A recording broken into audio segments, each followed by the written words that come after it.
The storm clouds gathered like dark omens over the Arizona Territory that September afternoon in 1889. Martha Sullivan stood in the doorway of her modest homestead, watching the sky with growing unease. At 26, she had already known more hardship than most women twice her age. Her husband Thomas had died of fever 2 winters past, leaving her alone to tend their small ranch near the rugged borderlands where civilization met the untamed wilderness. She pulled her worn shawl tighter around her shoulders and stepped out toward the wood pile.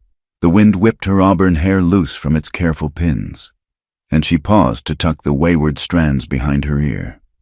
That was when she heard it, the thunder of hooves, growing closer through the approaching storm. Martha's heart seized. She'd heard tales from the other settlers about Apache raids, though she'd never seen one herself. Some said the stories were exaggerated, meant to frighten folks into selling their land cheap. Others swore every word was true. She rushed toward the cabin, but the riders crested the hill before she could reach the door. 5 Apache warriors on painted horses surrounded her in moments. Their faces were streaked with ochre and charcoal, their dark eyes intense and unreadable. Martha's legs trembled, but she forced herself to stand straight. Thomas had always said showing fear was the quickest way to invite trouble. The lead warrior dismounted with fluid grace. He was younger than she expected, perhaps 30 summers, with sharp cheekbones and a scar running along his jaw. He studied her with an expression she couldn't decipher, neither cruel nor kind, but appraising, as if she were a horse he was considering for trade. Martha's Apache was limited to a few words she'd learned from the Mexican traders, but she tried anyway. "Please," she said in their tongue, the word clumsy on her lips. "I have nothing of value." The warrior said something to his companions in rapid Apache. 2 of them dismounted and entered her cabin, emerging minutes later with her meager supplies: flour, dried beans, the rifle Thomas had taught her to shoot. They also carried the small wooden box where she kept her mother's silver locket, the only precious thing she owned. The lead warrior approached her slowly, and Martha instinctively backed against the woodpile. He stopped an arm's length away, close enough that she could smell leather and smoke on his clothing. When he spoke, his voice was deeper than she expected, with an unusual cadence that suggested he knew some English but rarely used it. "You come," he said simply. Martha's mouth went dry. I can't. This is my home." Something flickered in his eyes. Impatience, perhaps, or amusement. He gestured to one of his men, who brought forward a rope. Martha's panic surged. She thought of running, but where would she go? They would catch her before she made it 10 yards.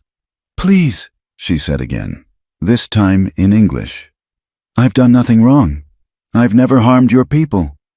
The warrior tilted his head slightly, as if her words were curious to him. Then, without warning, he stepped forward and lifted her onto his horse with surprising gentleness. Martha gasped at the contact, at the easy strength in his arms. He swung up behind her, and she found herself pressed against his chest, his arms on either side as he took the reins. As they rode away from her cabin, Martha watched it grow smaller in the distance. The storm broke overhead, rain beginning to fall in heavy drops that quickly soaked through her dress. The warrior pulled a blanket from his pack and draped it over her shoulders without a word. They rode for hours through terrain that grew increasingly wild and unfamiliar. Martha had ventured little beyond her homestead since Thomas's death, and nothing looked familiar. Canyon walls rose on either side, painted in shades of red and gold that would have been beautiful under different circumstances. As darkness fell, they arrived at an Apache camp nestled in a protected valley. Dozens of wickiups, dome-shaped dwellings covered in brush and hides, dotted the landscape. Fires glowed in the gathering dusk, and Martha could smell meat cooking, her stomach clenched with both hunger and fear. The entire camp seemed to stop and stare as they rode in. Women paused in their work, children peeked out from behind their mothers' skirts, and warriors stood with hands near their weapons. Martha had never felt so exposed, so utterly foreign. The lead warrior dismounted and helped her down. His hands lingered on her waist a moment longer than necessary, and Martha felt heat rise to her cheeks despite her fear. He guided her through the camp with a firm hand on her elbow, past curious and hostile faces alike. They stopped before a wickiup near the center of camp, where an elderly man sat smoking a pipe. His face was deeply lined, his hair silver white, but his eyes were sharp and intelligent. This, Martha realized, must be their chief. The warrior who had taken her spoke at length in Apache, gesturing occasionally toward her. The chief listened without interruption, his expression grave. When the warrior finished, the old man's gaze settled on Martha. He studied her for a long moment, then spoke a single sentence. The warrior's jaw tightened almost imperceptibly. He replied in a tone that sounded like disagreement, but the chief raised his hand, ending the discussion. The warrior bowed his head in acceptance. Martha found herself being led to a smaller wickiup on the edge of camp. The warrior held aside the hide covering that served as a door, and she ducked inside. The space was dim but clean, with buffalo robes spread on the ground and baskets stacked along the curved walls. To her surprise, the warrior entered behind her. Martha's pulse quickened. She pressed herself against the far wall, watching him warily. He moved to the center of the dwelling and began building a fire in the shallow pit there, his movements efficient and practiced. Once the fire caught, casting dancing shadows on the walls. He sat back on his heels and looked at her. In the flickering light, she could see his features more clearly. He was handsome in a severe way, with high cheekbones and intelligent eyes that seemed to see too much. "You are mine now," he said in his accented English. Martha's heart hammered. "I don't understand. Why have you taken me?" He was quiet for so long she thought he wouldn't answer. Then, "The chief says I must take a wife. The others bring Apache women. I choose different." "But I'm not. I don't want—" Martha's voice cracked. "You are widow, yes? No man waits for you." The casual assessment of her situation stung, even though it was true. "That doesn't mean I want to be my woman," he finished. "Yes, but I am not—" He paused, seeming to search for words. "I am called Marcus Redhawk. My mother was white woman, taken like you. She taught me your words before she died." Martha blinked in surprise. "Marcus, it seems strange that he had an English name. Is that why you chose me? Because your mother was white?" His expression darkened slightly. "I choose you because you stand straight when afraid, because you say please in our tongue, even with bad speaking, because you are strong, like her." He rose and moved toward the entrance. Martha tensed, but he only paused at the doorway. "Sleep now. You are safe." "Safe?" Martha couldn't keep the disbelief from her voice. "I'm a prisoner." Marcus turned back to her, and in the firelight, she caught something unexpected in his expression, perhaps understanding, or even regret. "Yes," he said simply. "But my prisoner, no other will touch you." He gestured to the buffalo robes. "Sleep, tomorrow begins new life." He left her then, and Martha heard him settling just outside the wickiup, standing guard. She realized, protecting her from others who might see her as fair game. She sank onto the buffalo robes, her mind reeling. This morning she had woken in her own bed, planning nothing more than gathering firewood and perhaps mending the fence where the wind had knocked it loose. Now she was captive in an Apache camp, given to a warrior as his woman. Martha pulled the blanket tighter around herself and stared at the fire. She thought of Thomas, of the life they'd built together before the fever took him. She thought of her sister back in Missouri, who'd begged her not to come west in the first place. But mostly, she thought about Marcus Redhawk and his dark eyes, the unexpected gentleness in his hands when he'd lifted her onto his horse, the way he'd covered her with a blanket without being asked. He was her captor. Yes, but something in his manner suggested he was as bound by circumstance as she was.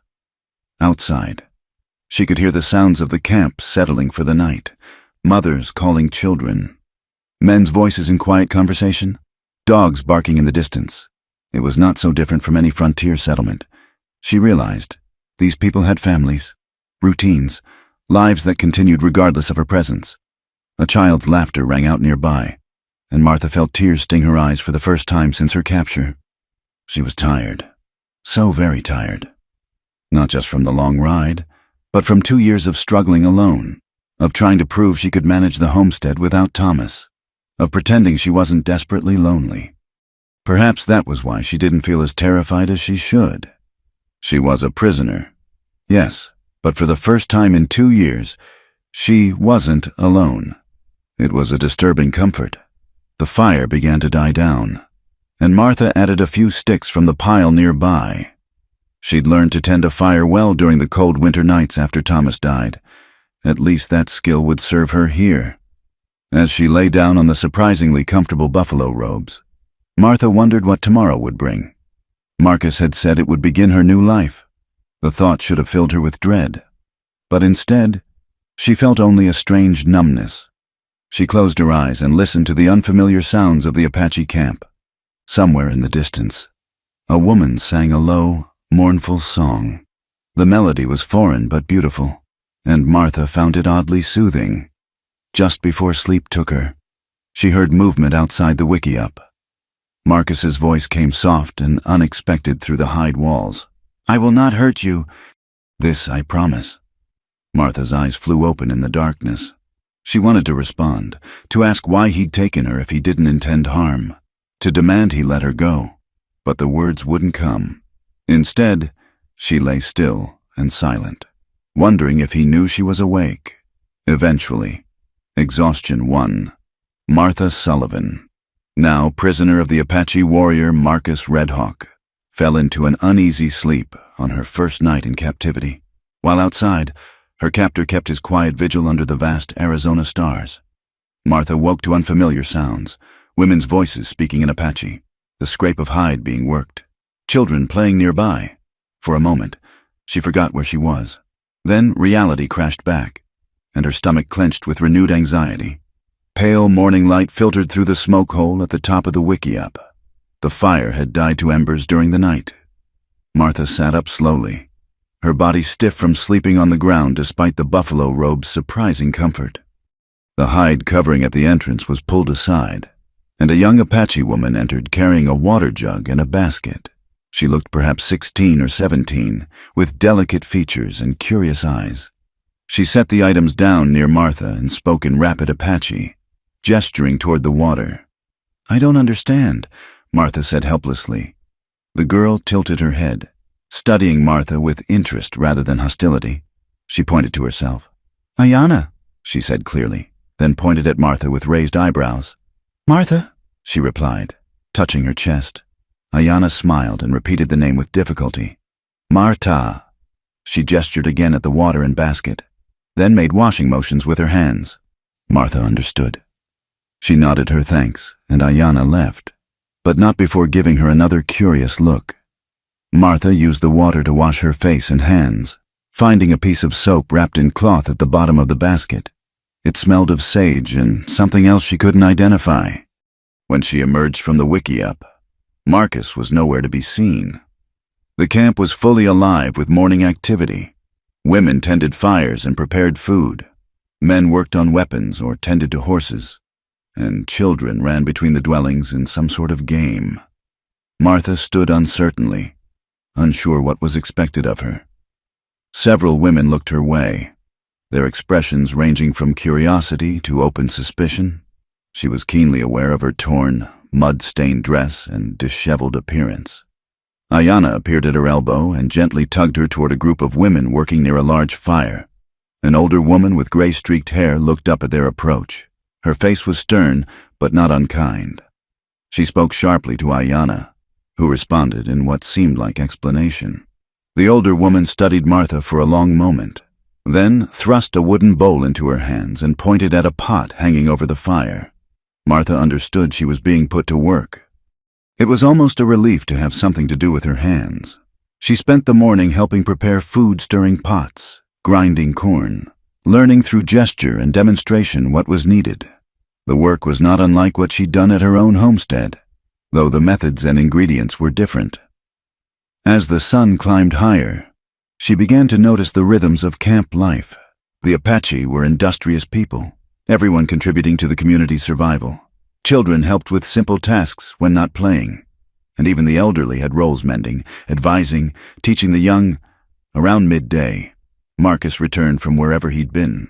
Martha saw him before he saw her. He was leading a string of horses, talking with another warrior. When his eyes found her among the women, something flickered across his face. Relief? Approval? She couldn't tell. He approached and spoke to the older woman who seemed to be in charge. The woman responded at length, gesturing toward Martha several times. To Martha's surprise, the woman's tone seemed almost approving. Marcus turned to Martha. "You work well," he said simply. "This is good. What else am I supposed to do?" Martha replied, unable to keep a slight edge from her voice. "Some women cry, some try to run, some refuse to work." He studied her with those dark, penetrating eyes. "You are practical. This is why I chose you." Before Martha could respond, a commotion arose near the camp's edge. A hunting party was returning, several men carrying a large deer strung between poles. The camp erupted in activity as people rushed to help process the kill. Marcus touched Martha's arm. "Come," he said. He led her away from the bustling activity to a quieter area near a stream that ran along the camp's eastern edge. They sat on a fallen log, and Marcus pulled something from a pouch at his belt, strips of dried meat. "Eat," he commanded, handing her several pieces. Martha was hungry enough not to argue. The meat was tough but flavorful, seasoned with herbs she didn't recognize. They ate in silence for a few minutes, watching the clear water tumble over smooth stones. "Your mother," Martha finally said. "Will you tell me about her?" Marcus was quiet so long she thought he wouldn't answer. Then, her name was Sarah Mills, before she became Apache, taken from wagon train when she had 17 summers. "How long ago?" 30 winters passed. She lived 10 winters with us before the sickness took her, Martha calculated. That would make Marcus around 20 summers when his mother died, if she understood correctly. Was she happy here? Marcus turned to look at her directly. "What is happy? She survived. She had husband who was kind to her. She had son. She learned our ways, became one of us. But sometimes, in quiet moments, I saw her eyes go far away. Maybe she thought of other life she might have lived. And your father, dead in battle with Mexican soldiers when I had 15 summers. My mother mourned him truly. Their love was real, even if it began in capture." Martha digested this information. It was strange to think of a white woman finding genuine love among the Apache. Yet Marcus spoke of it as simple fact. "Is that what you expect?" she asked quietly. "That I'll learn to love you?" Marcus stood abruptly. "I expect nothing. You will survive or you will not. You will adapt or you will not. This is for you to decide." He paused, then added more gently, "But I will not force what should come freely, if it comes at all." He led her back to camp, where the successful hunt had created a festive atmosphere. The deer was being butchered with impressive efficiency, every part utilized. Martha found herself back among the women, learning to prepare the meat for drying and cooking. As the afternoon wore on, she noticed a young Apache woman watching her with particular intensity. This woman was beautiful, with high cheekbones and lustrous black hair worn in elaborate braids. When their eyes met, the woman's expression turned cold and hostile. Ayana, who had stayed near Martha throughout the day, noticed the exchange. She leaned close and whispered one of the few English words she seemed to know: "Careful." That evening, as the camp gathered for the communal meal, Martha found herself seated with the women while Marcus sat with the warriors. The hostile beauty, whom Martha learned was called Itza, positioned herself where she could glare at Martha throughout the meal. After eating, the camp settled into evening activities. Some women worked on beadwork by the firelight, others tended to children, and a group of men engaged in what appeared to be a gambling game with marked stones. Marcus appeared at Martha's side. "Walk with me," he said. It wasn't really a request, but his tone was mild. Martha rose and followed him to the edge of camp. where they could see the stars beginning to emerge in the darkening sky. "Itza watches me with hatred," Martha said without preamble. Marcus's mouth tightened. "Itza believes she would be my wife. Her father encourages this belief. Why didn't you choose her? She's beautiful, and she's Apache." "Beauty fades, and being Apache does not make a good wife." He turned to face her. "Itza is proud, selfish. She would make camp life difficult. You, I think, will not. So I'm here because I'm convenient?" Martha couldn't hide her bitterness. "You are here because I see strength in you. Independence. You survived alone after your man died. This is not common among white women." "You know about Thomas? I watched your homestead for 3 days before taking you. Saw you work from sunrise to sunset. Saw you repair fence alone. Saw you stand guard at night with a rifle. You have warrior spirit, even if you are woman." Martha was unsettled by the idea that he'd observed her for days without her knowledge.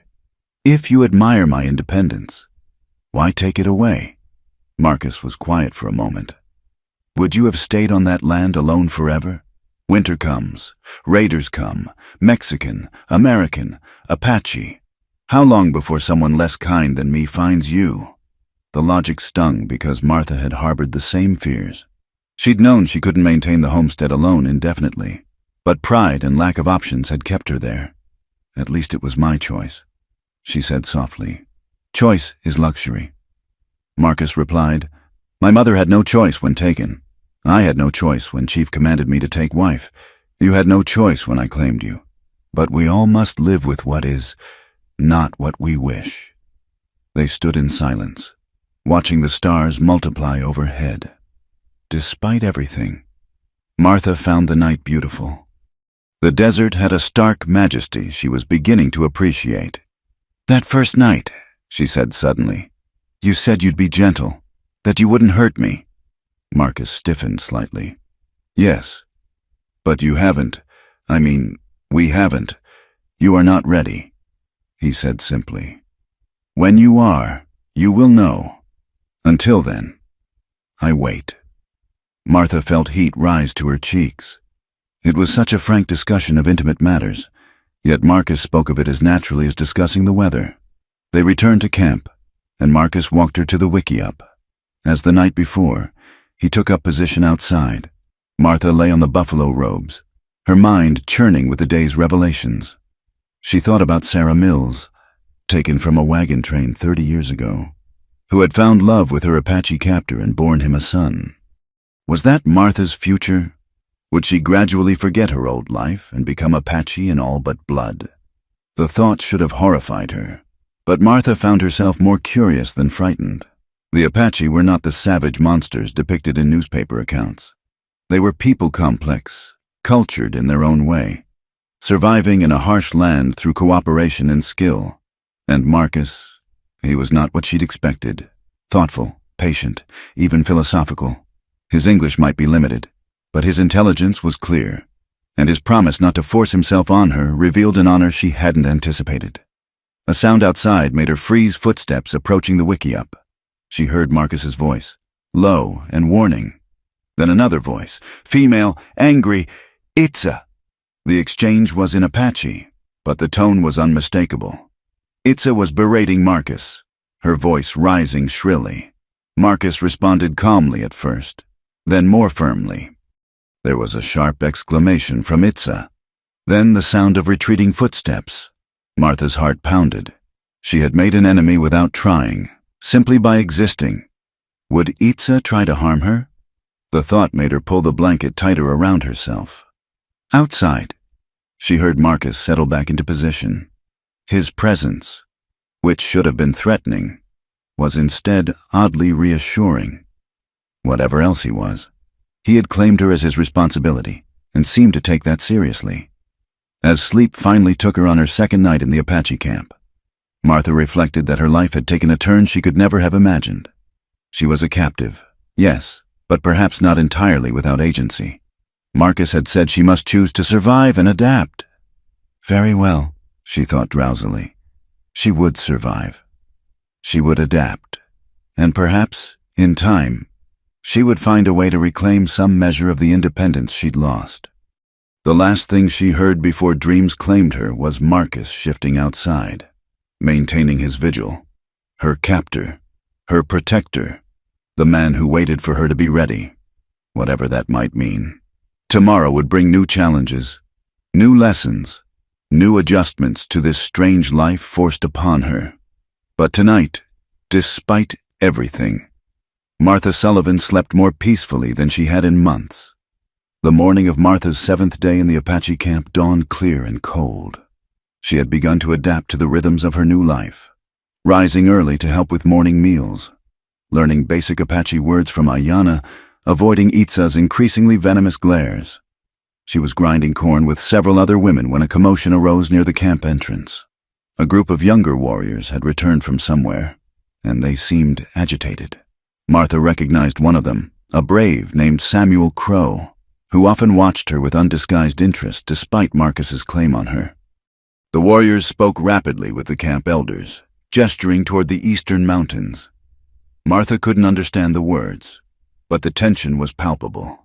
Women began gathering their children, and men reached for weapons. Marcus appeared at her side so suddenly she jumped. His face was grim. "Soldiers," he said quietly. "Army patrol in the valley. We must move camp." Martha's heart leaped. The army meant potential rescue, a return to her old life. But as quickly as the hope arose, confusion followed. Did she want to be rescued? The thought disturbed her more than she cared to admit. "Pack quickly," Marcus commanded, already moving toward their wickiup. "Take only what is needed." The entire camp transformed into organized chaos. Wickiups were dismantled with practiced efficiency, belongings bundled onto travois, horses loaded. Martha found herself swept into the activity, helping where she could. As she rolled buffalo robes under Ayanna's direction, Samuel Crow approached. He was handsome in a rough way, younger than Marcus, with an arrogant bearing that reminded Martha of cowboys she'd known. "White woman should go to white soldiers," he said in broken English, his eyes challenging. "Not right. You being here, Marcus breaks tradition taking you." Before Martha could respond, Marcus was there, placing himself between her and Samuel. The two men faced each other, tension crackling between them like lightning before a storm. "She is mine," Marcus said in English, clearly for Martha's benefit. "Chosen and claimed before all. You dispute this?" Samuel's hand moved toward the knife at his belt. "I dispute your right to weaken us with white blood. Your mother's mistake should have taught—" The punch came so fast, Martha barely saw it. Samuel stumbled backward, blood flowing from his nose. Marcus stood ready, his entire body coiled like a spring. "Speak of my mother again," Marcus said quietly in Apache, though Martha understood the threat in his tone perfectly. Other warriors quickly intervened, pulling the two men apart. The chief, the elderly man who had sanctioned Martha's captivity, spoke sharply to both. Samuel was led away, still glaring murderously at Marcus. Marcus turned to Martha, a small cut on his knuckle, the only sign of the altercation. "Pack," he said simply, and returned to preparing for the camp's evacuation. Within 2 hours, the entire camp was mobile. Martha rode behind Marcus on his horse, acutely aware of the warmth of his body against hers, of the protective way he positioned himself. They traveled through rough terrain, following paths Martha could barely discern. The Apache knew this land intimately, every hidden canyon and secret water source. By midday, they had put significant distance between themselves and the soldier patrol. During a brief rest near a small spring, Martha overheard heated discussions among the warriors. Samuel Crow was at the center of one group, gesticulating angrily. She didn't need to understand Apache to know he was arguing about her. "He makes trouble," Ayanna said softly, having appeared at Martha's side. The young woman's English was improving daily through their interactions. "Says you bring army to us. Says Marcus thinks with heart, not head." "Maybe he's right," Martha said, guilt gnawing at her. "The soldiers might be looking for me." Ayanna shook her head. "Soldiers always look, not for you, for Apache to kill or move to reservation. You excuse, not reason." That evening, They made camp in a protected box canyon with high walls and only one entrance. It was more defensible, but less comfortable than their previous location. As Martha helped erect the wickiups, she noticed the heightened vigilance among the warriors. After the evening meal, Marcus sat beside her near their fire. He looked tired. She realized, studying his profile in the flickering light. "I'm sorry," she said quietly. "About Samuel. About bringing trouble." "Samuel makes his own trouble," Marcus replied. "Has wanted to challenge me since his brother died in raid I led 2 summers past. You are, how do you say, convenient excuse. His brother died because of you?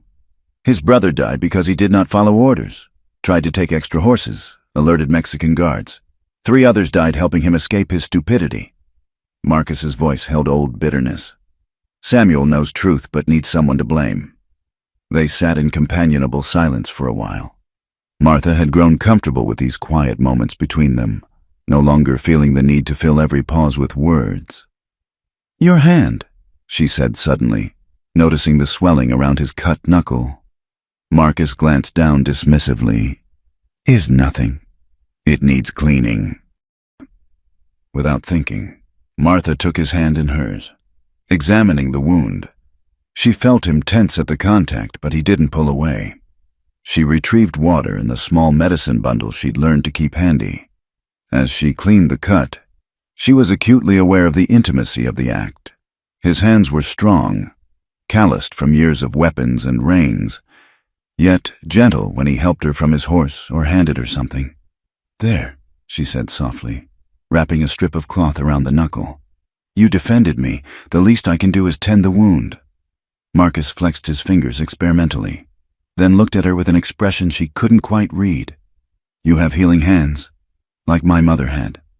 "Tell me more about her," Martha urged. "What was she like?" A rare smile ghosted across his face. "Strong, stubborn, learned our ways but kept some of hers. Told me stories of a place called Ohio, where trees grow thick and water runs everywhere. Taught me English letters, though I had no books to read." "She taught you to read?" "Some.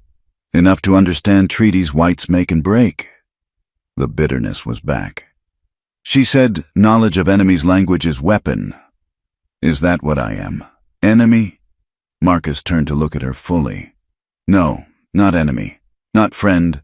Something between, something not yet decided."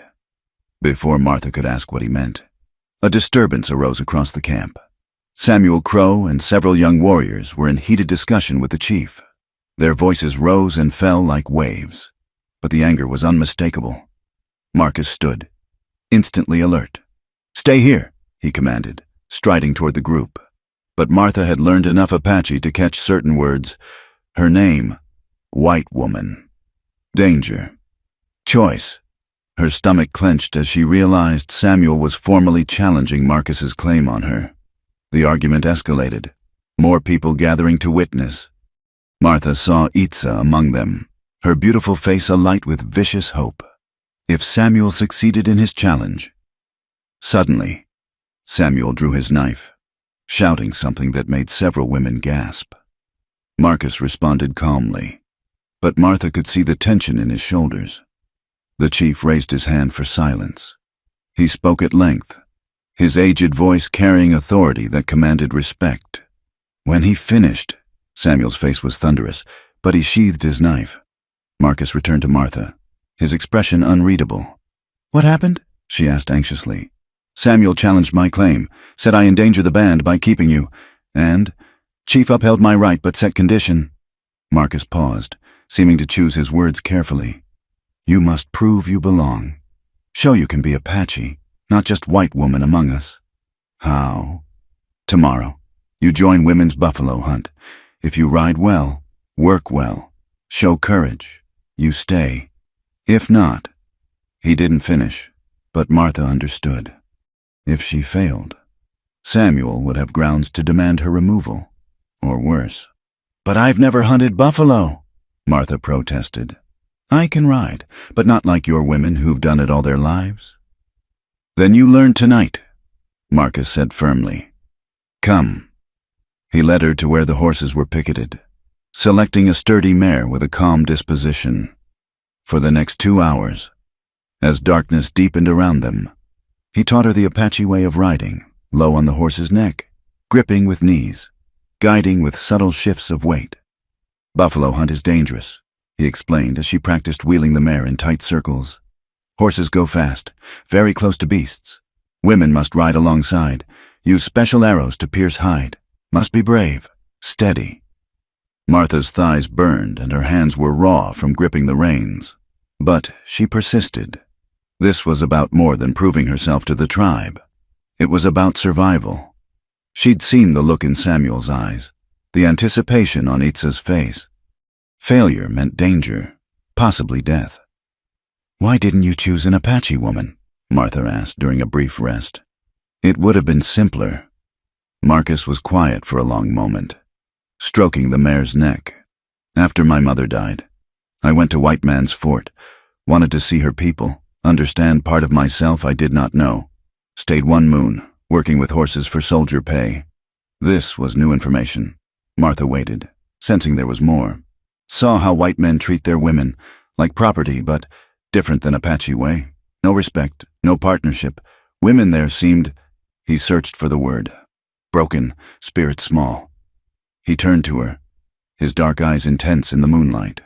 Then I watched you, saw woman alone but not broken, working like man but still woman. Thought, this one is different. This one might understand both worlds, as I must. Martha felt tears sting her eyes. It was the most he'd ever revealed about his reasoning, and the honesty of it moved her. I'll try, she whispered. Tomorrow, I'll try my best, is all anyone can do, Marcus replied. They returned to camp, where Martha found several Apache women waiting by her wickiup. To her surprise, they beckoned her to join them. Through gestures and the few words they shared, they showed her how to prepare for tomorrow's hunt, how to tie her hair back securely, how to wrap her legs to prevent chafing, how to carry the special arrows used for buffalo. Even the stern older woman who supervised the cooking nodded approvingly when Martha demonstrated her understanding. Only Itza remained aloof, watching from the shadows with glittering eyes. As Martha finally lay down to sleep, her body aching from the riding practice, she reflected on the strange turn her life had taken. A week ago, she'd been a captive, terrified and uncertain. Now she was preparing to hunt buffalo with Apache women to prove her worth to the tribe. Marcus settled into his usual position outside. Through the wickiup walls, she heard him speak softly in Apache, a prayer. She realized, though she couldn't understand the words. Marcus, she called quietly. Yes? Thank you for defending me, for teaching me, for giving me a chance. There was a long pause. Then, you give yourself chance. Martha, I only open door. You must choose to walk through. His words echoed in her mind as exhaustion finally claimed her.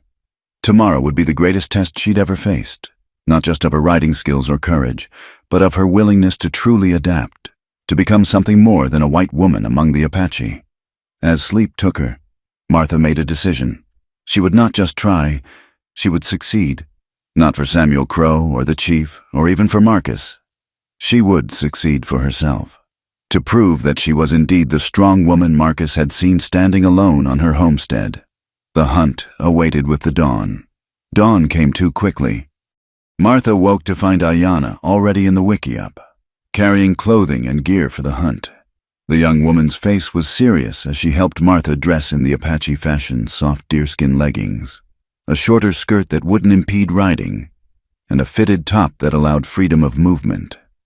Today, important, Ayanna said, her hands gentle but efficient as she braided Martha's hair tightly against her head. Not just hunt, today you show who you are. Martha's stomach churned with nerves, but she forced herself to eat the corn mush Ayanna provided. She would need strength for what lay ahead. Outside, the hunting party was assembling. 8 Apache women, all experienced riders, checked their equipment with practiced ease. They glanced at Martha with expressions ranging from curiosity to skepticism. Itza was among them, her beauty marred by the smugness in her eyes. Marcus appeared, leading the mare Martha had practiced on the night before. He'd added decorative elements to the horse's bridle feathers and beaded work that caught the morning light. "For luck," he said simply, handing her the reins. His fingers brushed hers in the exchange, and Martha felt strength flow from that brief contact. The buffalo were spotted half-day's ride north. He continued in a low voice. "Remember, stay with group. Watch what others do. Trust your horse. Trust yourself." Before Martha could respond, the lead woman, a weathered matron named Ruth Clearwater who'd shown Martha kindness, called for the party to mount. Martha swung onto her horse, grateful that her muscles remembered last night's lessons despite their soreness. They rode out as the sun painted the desert in shades of gold and crimson. The pace was steady but not rushed, the women conserving their horses' energy for the hunt itself. Martha found herself placed in the middle of the group, with Ayanna nearby offering encouraging smiles. As they rode, Ruth began to sing. The other women joined in, their voices rising and falling in a rhythm that matched the horse's gait. Martha didn't know the words, but the melody stirred something primal in her chest: anticipation, fear, and a strange exhilaration. By mid-morning, they reached a vast grassland where the desert gave way to prairie. Ruth raised her hand for silence, then pointed to dark shapes in the distance. "Buffalo. A small herd, perhaps 30 animals, grazing peacefully unaware." The women dismounted to make final preparations. Ruth approached Martha with a quiver of specially designed arrows. The points were longer and sharper than regular arrows, made to penetrate the buffalo's thick hide. "You watch first," Ruth said in careful English. "See how we ride, where we strike. Then, if feeling brave, you try." Martha nodded, grateful for the reprieve. She wasn't expected to participate immediately first. She could observe and learn. The women remounted and spread out in a practiced formation. Martha stayed back with 2 older women who would monitor the hunt rather than participate directly. From this vantage point, she watched the riders approach the herd using the wind and terrain to mask their presence. Then, at some invisible signal, they burst into action. The horses exploded forward, and the buffalo, startled, began to run. The massive beasts moved with surprising speed, their hooves thundering against the earth. The Apache women rode alongside them. So close, Martha's heart stopped. She watched Ayanna lean far out from her horse, driving an arrow deep into a young bull's side just behind the shoulder. Itza was magnificent. Martha had to admit, she rode as if born on horseback, taking down 2 buffalo with perfect shots. Even in her animosity toward Martha, the woman's skill was undeniable. The hunt was brutal but efficient. Within minutes, 7 buffalo lay on the prairie. The remaining herd thundered away, the women letting them go. They had what they needed. As the women dismounted to begin processing the kills, Ruth rode back to Martha. "You watch good," she said, approval in her weathered face.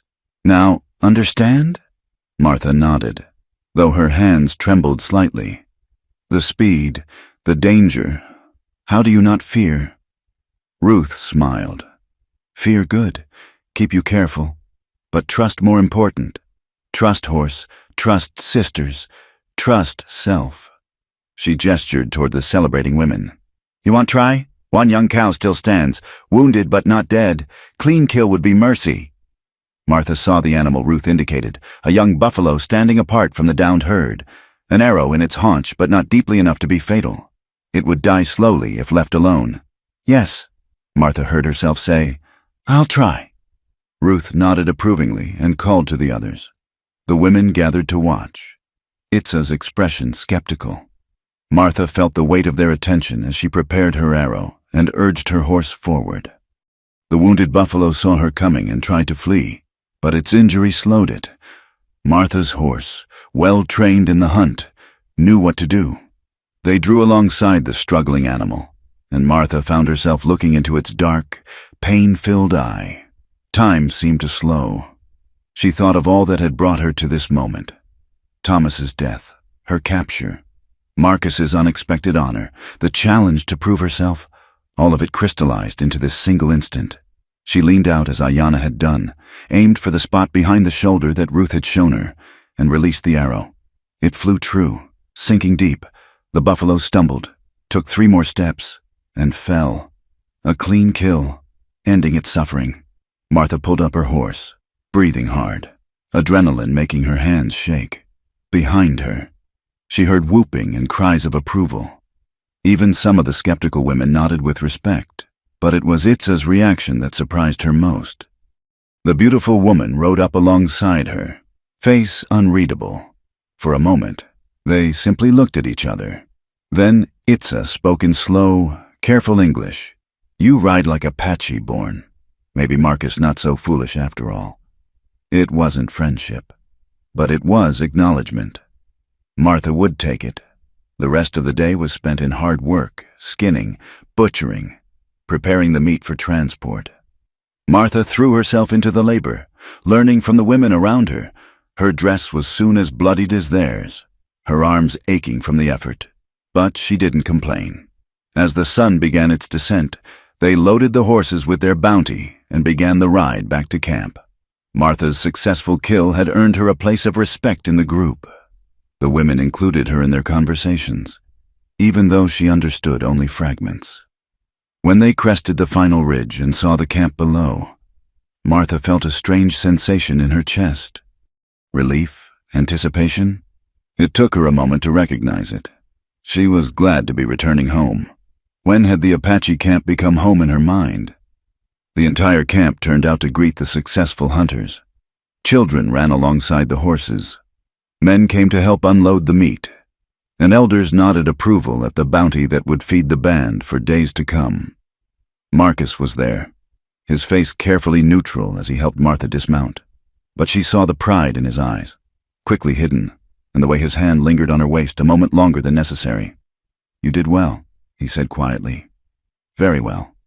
Samuel Crow stood nearby, his face sour. He spoke rapidly in Apache to the chief, gesturing toward Martha.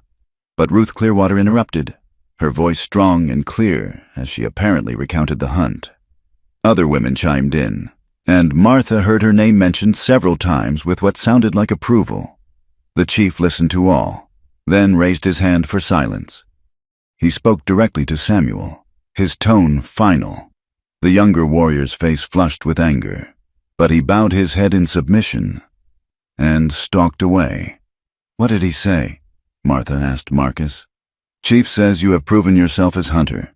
Says any who can face buffalo without fear has Apache heart, whatever color their skin." A small smile touched his lips. Says Samuel must find other reasons to complain now. That evening, the camp celebrated the successful hunt. The fresh meat was roasted over great fires, and Martha found herself welcomed among the women as never before. They showed her their beadwork, taught her words in Apache, included her in their laughter and gossip even when she couldn't fully understand. Itza maintained her distance but no longer radiated hostility. Once, their eyes met across the fire, and the Apache beauty raised her cup slightly in what might have been acknowledgement of Martha's courage. As the celebration continued, Marcus appeared at Martha's side. "Walk with me," he said, and she noticed he'd asked rather than commanded this time. They strolled to their favorite spot by the stream, where the sound of water provided privacy from the camp. The moon was rising, casting silver patterns on the water. "Today you became different," Marcus said after a long silence. "Not white woman living with Apache, not captive pretending. Today you began to become something new." "What am I becoming?" Martha asked softly. Marcus turned to face her, his expression more open than she'd ever seen it. "I don't know, but watching you ride, seeing arrow fly true, I felt—" He struggled for words in his limited English. "Proud, like watching warrior born. Not made." The intensity in his eyes made Martha's breath catch. Without thinking, she reached up to touch his face, her fingers tracing the strong line of his jaw. He stood very still, barely breathing. "Marcus," she whispered, not sure what she wanted to say, knowing only that something fundamental had shifted between them. He caught her hand, pressing it against his cheek. "You are ready?" he asked, and she understood he meant ready for more than just words. Martha thought of her life before, the loneliness, the struggle, the gradual numbness that had settled over her after Thomas's death. Then she thought of these past days, the challenge, the community, the strength she'd found within herself, and this man who'd seen something in her worth preserving, worth defending, worth waiting for. "Not yet," she said honestly. "But soon. I need to know this is real, that what I'm feeling isn't just gratitude or survival." Marcus nodded slowly, releasing her hand but not stepping away. "I wait more. But Martha, what you feel, I feel also, is not gratitude, is recognition, like two parts of broken arrow finding each other." They stood together in the moonlight, not touching but connected by something stronger than physical contact. Martha felt as if she stood on the edge of a cliff, about to leap into an unknown future, but for the first time since her capture, the unknown didn't frighten her. They returned to camp to find the celebration winding down. As Martha prepared for sleep in the wickiup that had become familiar, she reflected on the day's transformation. She'd proven herself to the tribe, but more importantly, she'd proven something to herself. Outside, Marcus took up his customary guardian position. "But tonight," Martha called softly through the buffalo hide wall. "Marcus, you don't have to sleep outside anymore. The wickiup is warmer. We can share the space. Just to sleep," she added quickly. There was a long pause. Then the entrance flap lifted, and Marcus entered, moving carefully as if afraid to startle her. He settled on the opposite side of the fire, maintaining respectful distance. "Thank you," he said simply, as Martha drifted toward sleep, aware of his presence in a way that was both comforting and thrilling. She realized that she was no longer the woman who'd been taken from her homestead, that Martha was gone, transformed by experiences she never could have imagined. In her place was someone new, not fully Apache, not fully white, but something unique, someone strong enough to hunt buffalo, earn respect, and perhaps brave enough to love again. The fire burned low between them, but the warmth in the wickiup came from more than flames. It came from two people learning to trust, to hope, to build something new from the ashes of their separate pasts. Tomorrow would bring new challenges, but tonight, Martha Sullivan slept peacefully in her own space, no longer a captive but not yet free, balanced on the edge of a future she was only beginning to imagine. The change in their living arrangement brought a new dynamic to Martha and Marcus's relationship. For 3 nights now, they had shared the wickiup, sleeping on opposite sides of the fire pit, careful not to touch yet acutely aware of each other's presence. Martha found herself listening to his breathing in the darkness, wondering if he was as conscious of her as she was of him. On this particular morning, she woke to find Marcus already gone, unusual since he typically waited for her to rise first. Ayanna appeared at the entrance with her characteristic smile, but also a knowing look that made Martha blush. "The whole camp talks," Ayanna said in her improving English as she helped Martha prepare for the day. "They say Marcus walks like man in dream. They say you smile more. We're being careful." Martha replied, fumbling with her braiding. "Careful is good." Ayanna agreed. "But sometimes heart knows before head accepts. My grandmother says this." The morning passed in routine tasks, but Martha noticed a new energy in how the other women treated her. There were more smiles, more inclusive gestures. Even Itza, working nearby on hide preparation, offered advice on the best way to scrape without tearing. Near midday, a commotion arose as riders approached the camp. Martha recognized them as the band's scouts, but their urgency sent a ripple of tension through the camp. They spoke rapidly with the chief and war leaders, including Marcus. Martha watched from a distance as the men's faces grew increasingly serious. Whatever news the scouts brought, it wasn't good. after what seemed like hours but was probably only minutes. Marcus broke from the group and strode toward her. "Pack light things," he said tersely. "We move again. Army comes with many soldiers. Too many to fight." The camp erupted into practiced activity once more, but this time with greater urgency. Martha had become efficient at breaking down their wickiup, rolling the buffalo robes, securing belongings. As she worked, she noticed Marcus gathering extra weapons, his movements sharp with tension. "How close?" she asked when he paused near her. 2 days, maybe less. They follow our trail from last camp." His dark eyes met hers with unusual intensity. "If they catch us." He didn't finish, but Martha understood. The Army's treatment of captured Apache was well known. Death for the warriors, reservations for the women and children, separation of families, and for her, a white woman living willingly among them. She'd be rescued whether she wanted it or not, and Marcus would likely be hanged for kidnapping. "I won't let them take me from you," she said firmly, surprising herself with the vehemence in her voice. Marcus stopped what he was doing, studying her face. "You mean this?" "Yes." The word came without hesitation. "This is my life now. You are—" She paused, searching for words. "You are my choice." Something shifted in his expression, a softening that transformed his often stern features.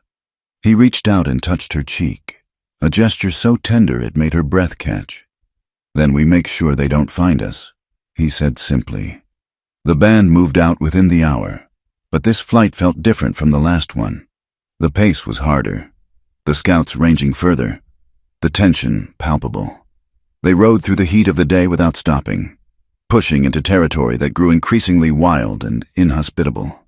Martha's horse kept pace, but she could feel the strain on both animal and riders. Children who usually chattered were silent, clinging to their mothers. The elderly struggled but made no complaint. This was survival, pure and simple. As dusk approached, they reached a river crossing. The water was high from recent rains upstream, running fast and muddy.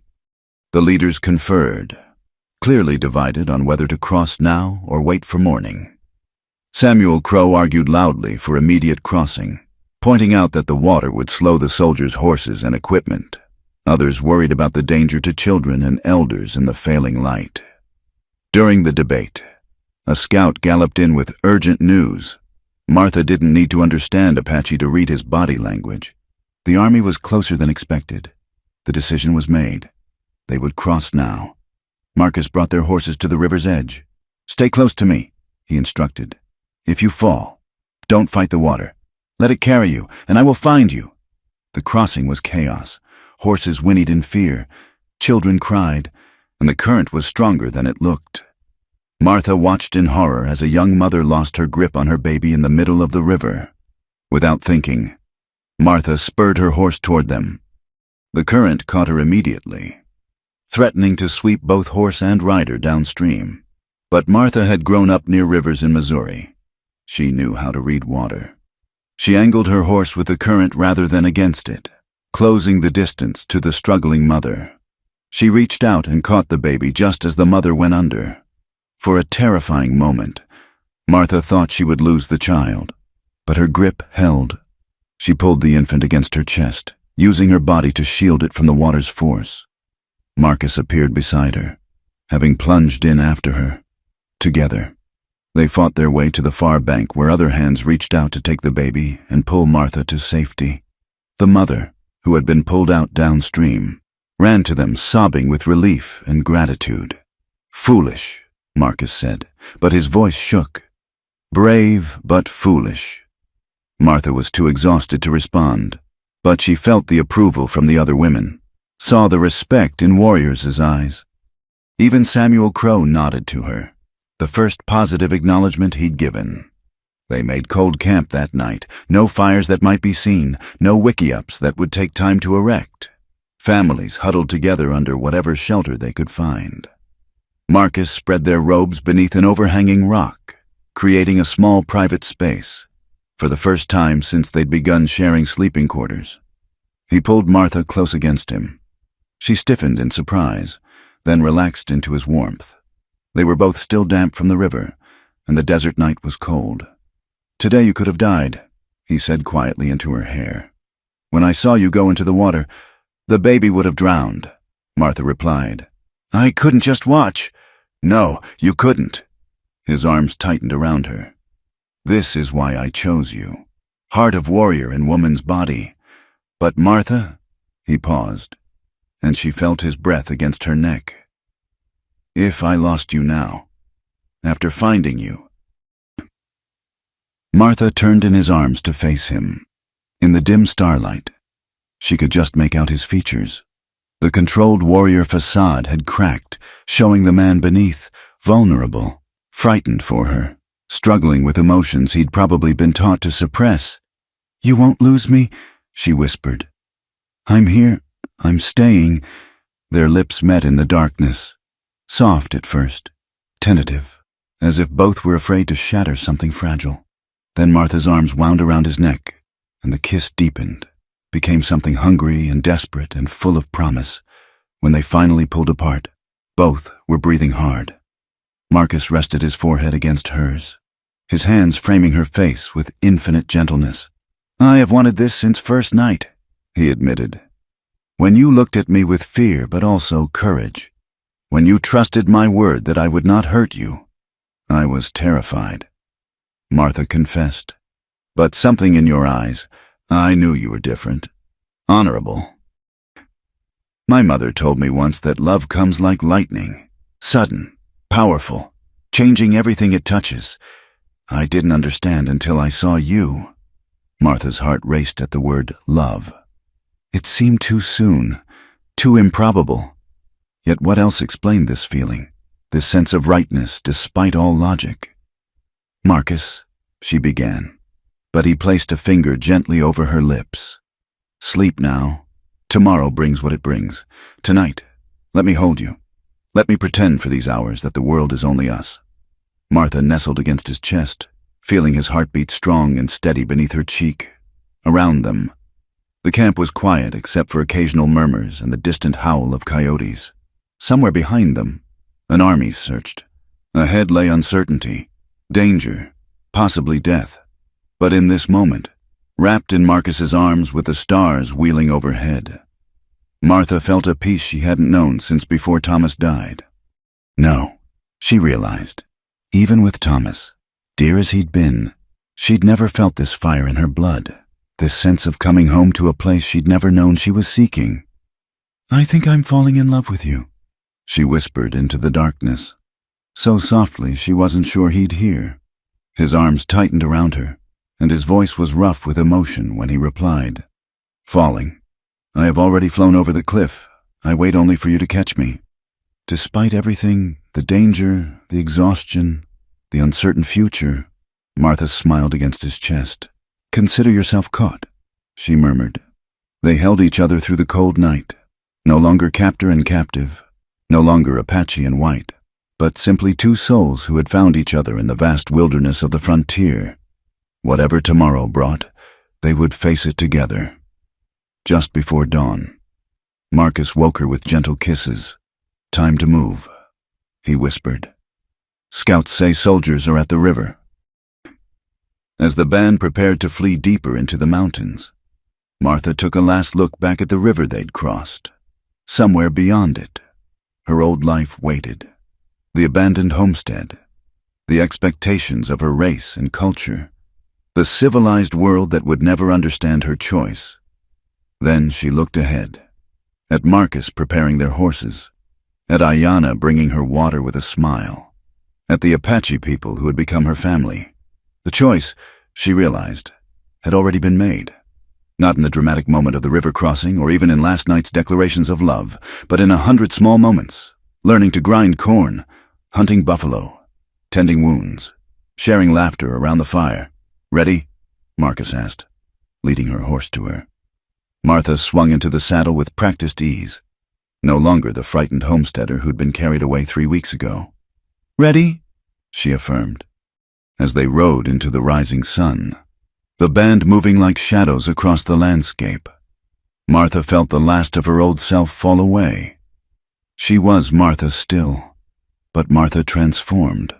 Martha reborn. Martha who had chosen love over fear, belonging over isolation, a difficult freedom over an easy captivity. The army might be pursuing them. Danger might lie ahead. But Martha's heart sang with a wild joy. She was no longer between worlds. She was creating a new world. One where love transcended boundaries and courage defined character more than skin color ever could. Marcus rode beside her, their horses matching pace, and when their eyes met, his smile was like sunrise over the desert, rare, breathtaking, and full of promise. The mountains offered sanctuary, but at a price. For 5 days, the band had climbed higher into the rugged peaks, following ancient paths known only to the Apache. The air grew thin and cold, the terrain treacherous. Many of the horses struggled, and the elderly suffered in silence from the altitude. Martha had developed a persistent cough from the cold nights, though she tried to hide it from Marcus, but nothing escaped his watchful eyes. On this particular morning, he approached with a bundle of herbs that his aunt, a medicine woman, had prepared. "Drink this tea," he instructed, his voice brooking no argument. "And wrap this around your throat." He produced a soft rabbit fur that still held warmth. As Martha sipped the bitter tea, a scout came running into the temporary camp. His words sent a ripple of alarm through the gathered Apache. Martha had learned enough of the language to catch fragments. "Soldiers. Split forces. Canyon ahead." Marcus's face grew grim as the scout continued his report. When the man finished, the war council gathered quickly. Martha watched from a distance as the leaders debated, their voices rising and falling with the intensity of the discussion. When Marcus returned to her, his expression was troubled. "The army has split. One group follows our main trail. Another circles through the valley to cut us off. We are being herded like deer to hunters. What will we do?" "The band must split also. Women, children, elders will go higher into sacred mountains where horses cannot follow. Warriors will lead soldiers away." He paused, meeting her eyes. "You must decide which group you join." Martha's heart clenched. "What do you mean? I go where you go. If you stay with warriors, you risk capture or death. If army finds you with us—" He didn't finish, but Martha understood. A white woman riding with Apache warriors would be seen as either a captive needing rescue or a traitor deserving punishment. "And if I go with the women, when would I see you again?" Marcus was quiet for a long moment. "Maybe never. These mountains have secret places where people can hide for seasons. But soldiers will not stop hunting warriors." The impossibility of the choice overwhelmed her. Safety meant separation, possibly forever. Staying with Marcus meant danger, likely death. Martha felt tears sting her eyes, frustration and fear warring in her chest. "There is third way," Marcus said quietly. He glanced around to ensure they weren't overheard. "I know of cabin, abandoned, 2 days' ride north, built by trapper years ago, hidden. We could desert your people?" Martha finished, shocked. "Marcus, you couldn't, Your Honor." "My honor wars with my heart," he interrupted, his voice rough. "I am caught between duty to my people and love for you. The spirits laugh at my struggle." Before Martha could respond, commotion erupted at the camp's edge. Riders were coming in fast, but these weren't scouts. Martha recognized the lead rider as Marcus's cousin, William Stonehammer, who had been visiting another band. His horse was lathered with sweat, and blood stained his shirt. The story he told was grim. The other band had been surprised by soldiers at dawn. Many warriors had died allowing the women and children to escape. The army was closer than anyone had realized. And they had Apache scouts of their own, traitors who knew the hidden paths. The news galvanized the camp into action. The split would happen immediately. There was no more time for debate or preparation. Families said hurried goodbyes, not knowing if they would reunite. Martha found herself swept up in the activity, helping to pack what few supplies could be carried on foot into the highest mountains. Ayanna clung to her, tears streaming down the young woman's face. "You come with us," Ayanna pleaded. "In mountains, you be safe. We take care of you." Martha hugged her friend tightly, her own tears falling. "I can't," she whispered. "I have to stay with Marcus." "Then you die together," Itza said bluntly, appearing beside them. The beautiful woman's face was hard but not unkind. "At least it is death with honor. Better than living with cowardice." She pressed something into Martha's hand, a small beaded pouch. "For protection, my grandmother made, very powerful." Martha was too moved to speak. This woman who had hated her was now offering a sacred gift. She nodded her thanks, clutching the pouch. Within an hour, the band had divided. The non-combatants began their climb into the peaks, a sad line of people carrying what they could. The warriors prepared for a different kind of journey, one designed to draw the soldiers away from the vulnerable. Marcus had said nothing more about the abandoned cabin, and Martha hadn't pressed. She understood the war in his heart because she felt it too. Love demanded they flee together. Honor demanded they stay with those who had become their people. As the two groups prepared to part, the old chief approached Marcus and Martha. He spoke at length in Apache, his ancient voice carrying wisdom and sorrow. Marcus translated, his voice thick with emotion. "He says he has lived long enough to see many strange things. White woman who becomes Apache in heart. Apache warrior who loves with whole spirit instead of pieces. He says the spirits bring you together for purpose we cannot see." The chief reached out and took Martha's hands in his weathered ones. He spoke directly to her, and though she didn't understand all the words, she felt their weight. "He gives blessing," Marcus whispered. "Says whatever path we choose, we walk with his prayers." The chief then removed a leather cord from around his neck. On it hung a small silver medallion, worn smooth with age. He placed it around Martha's neck, then spoke once more to Marcus before walking away to join the mountain group. "What did he say?" Martha asked, touching the medallion. Marcus's eyes were bright with unshed tears. "He said to remember that home is not a place but the people who hold your heart, and that sometimes the bravest warriors are those who choose love over war." The two groups parted ways as the sun reached its zenith. Martha rode with the warriors, one of only 3 women who chose this path. The others were Grey Dove, whose husband refused to leave her, and Susan Whitecrow, an elderly woman warrior who declared she was too old to climb mountains and would rather die fighting. They rode hard through the afternoon, following a twisting path designed to confuse pursuers. But the Apache scouts with the army knew these tricks. By evening, dust clouds on the horizon showed their followers were gaining. That night, they made cold camp in a box canyon. Marcus and the other leaders held urgent council. The conclusion was grim. They couldn't outrun the army much longer. Tomorrow, they would have to make a stand.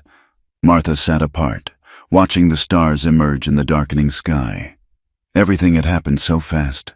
A month ago, she had been a lonely widow barely surviving on her homestead. Now she was... what? A woman between worlds, in love with a man she might die beside tomorrow. Marcus found her there, settling beside her with unusual heaviness. The others have decided, tomorrow we lead soldiers into Dead Man's Canyon. Good place for ambush, but... He shrugged. Many ways in, few ways out. It will be bloody work. How many soldiers? Scouts say maybe 60. We have 23 warriors, 3 women who can fight. He smiled grimly. Odds could be worse. Martha leaned against his shoulder. I can shoot. Thomas taught me well. I know. He was quiet for a moment. Martha, I must ask once more. The canyon has hidden paths. You could slip away tonight, find town, claim you escaped. No one would question white woman fleeing Apache. I would question, Martha said firmly. Every day for the rest of my life, I would question, wonder if you lived, if I could have made a difference, if I chose safety over love. Marcus pulled her closer. Stubborn woman. Says the stubborn man. She turned to face him. Tell me about your mother's last days. Did she regret her choice? Marcus considered the question. She was fevered at the end, spoke sometimes in Apache, sometimes in English, called for father. Already dead. called for places in Ohio I had never seen, but her last clear words, he paused. She said, "No regrets. Love was worth all." Martha felt tears slide down her cheeks. Then that's my answer too. Whatever tomorrow brings, love is worth all.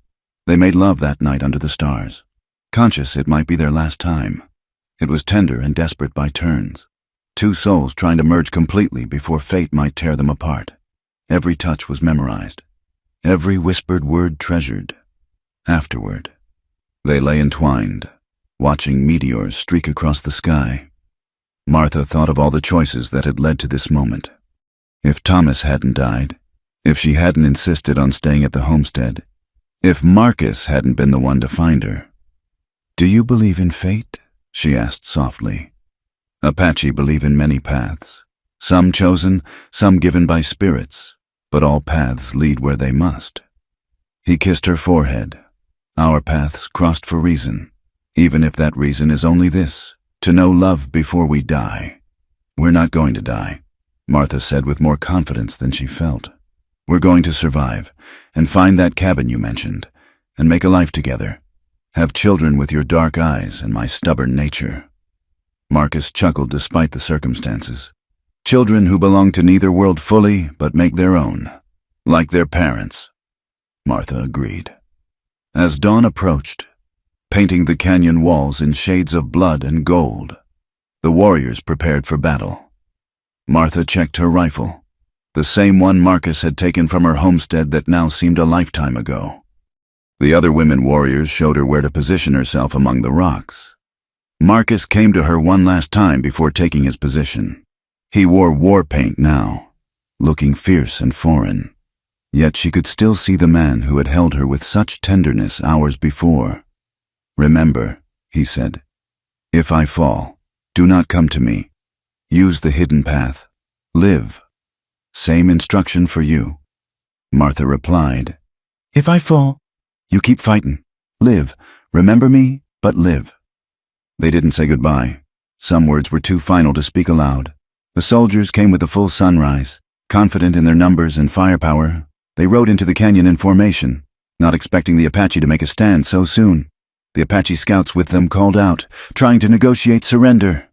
Samuel Crow answered with an arrow that took one of the traitor scouts from his horse. The battle was joined. Martha fired and reloaded with mechanical precision, trying not to think about the men who fell to her bullets. They were young, some of them, probably with families waiting at home. But they had chosen to hunt the Apache, to destroy a way of life. She hardened her heart and kept shooting. The battle raged through the morning. The soldiers' superior numbers began to tell. Despite the Apache's advantageous position, warriors fell one by one. Gray Dove died defending her wounded husband. Susan White Crow went down with a war cry on her lips. Martha's ammunition ran low. She could see Marcus still fighting, moving like a deadly shadow among the rocks. But the soldiers were advancing, tightening the noose. Then she heard it, a bugle call from the canyon mouth. More soldiers. Reinforcements. Her heart sank. There would be no escape now. But the expected wave of blue uniforms didn't come. Instead, Martha heard shouting, confusion, the sound of horses wheeling in panic.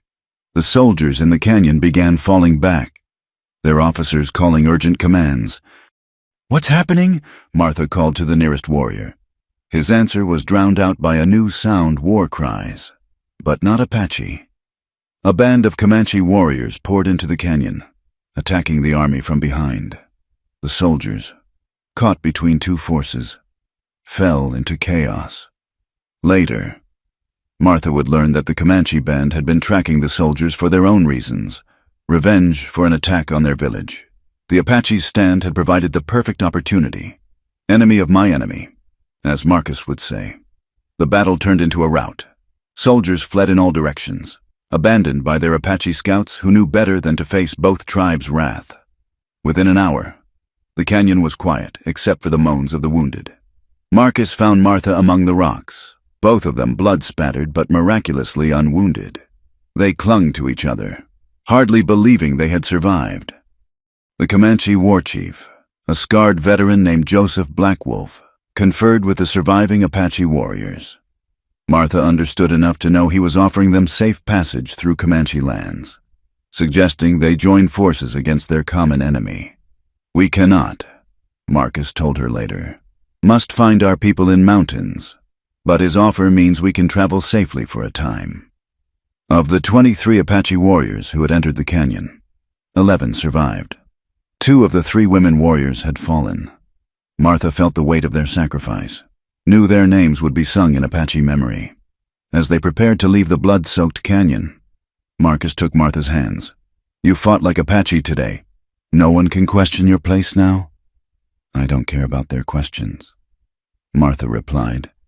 "I only care that we're alive, that we have a future." "What future do you see?" he asked softly. Martha looked at the survivors preparing to seek their scattered people, at the Comanche warriors who had inadvertently saved them, at the canyon walls that had nearly become their tomb. Then she looked at Marcus, her love, her choice, her home. "I see us finding your people and helping them to safety. I see us honoring those who fell today. And then," she smiled through her tears, "then I see us finding that cabin, making it our own, creating something new from the ashes of our old lives." Marcus kissed her gently, tasting of dust and blood and promise. "Then we will make it so." As they rode from the canyon, Martha looked back once at the battlefield. She had entered it as a woman torn between worlds. She left it as something new, a warrior who had chosen her path and defended it with blood. The spirits, as Marcus might say, had tested her and found her worthy. The future remained uncertain. The army would not give up easily. The Apache faced dark days ahead.